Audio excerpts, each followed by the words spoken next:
নমস্কার। আজ আমি দুটো রান্না শেয়ার করতে চলেছি। একটি হলো সিমাই বা সিমই, অন্যটি হলো পায়েস বা ত্বরণ বা ফিরনি। প্রথমে কড়াটি গরম করে তার মধ্যে 1 কাপ মতো সিমাই দিয়ে একটু ভালো করে ভেজে নিয়েছি।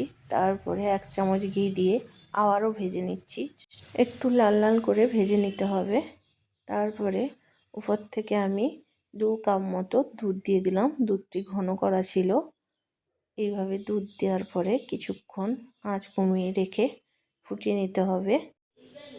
সিমাইটাকে নরম করে নিতে হবে। আমি এখানে চিনি ব্যবহার করিনি, চিনির বদলে তাল মিষ্টি ব্যবহার করেছি। আপনারা আপনাদের পছন্দ মতো মিষ্টি ইউজ করবেন। তারপরে কিছু ড্রাই ফ্রুটস দিয়ে দিলাম।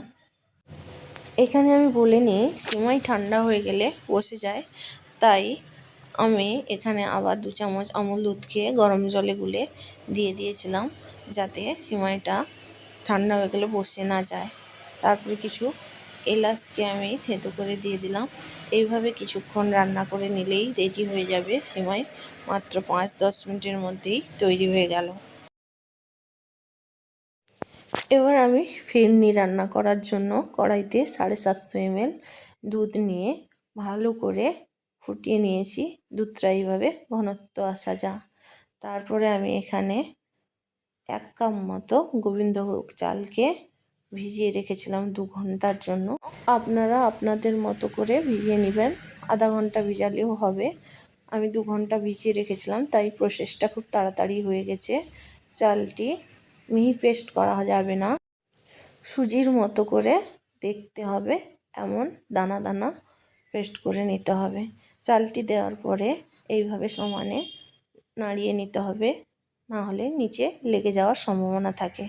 তারপরে কিছু এলাচকে আমি 5-7টা এলাচকে থেঁতো করে রেখেছিলাম, দিয়ে ভালো করে নাড়াচাড়া করে নিচ্ছি। এর মধ্যে আমি 2 চামচ কনডেন্স মিল্ক অ্যাড করেছি। এবার কয়েকটা কেশর দানা দুধে ভিজিয়ে রেখেছিলাম, সেটা এর মধ্যে দিয়ে আবারও নাড়াচাড়া করে উপর থেকে কিছু ড্রাই ফ্রুটস ছড়িয়ে দিলেই তৈরি আমাদের ফিরনি। এইভাবে ঘরোয়া পদ্ধতিতে কিছু রান্না পেতে হলে এসপি কুকিংয়ে ফলো করুন, সঙ্গে থাকুন। ভালো লাগলে লাইক, কমেন্ট, শেয়ার করুন।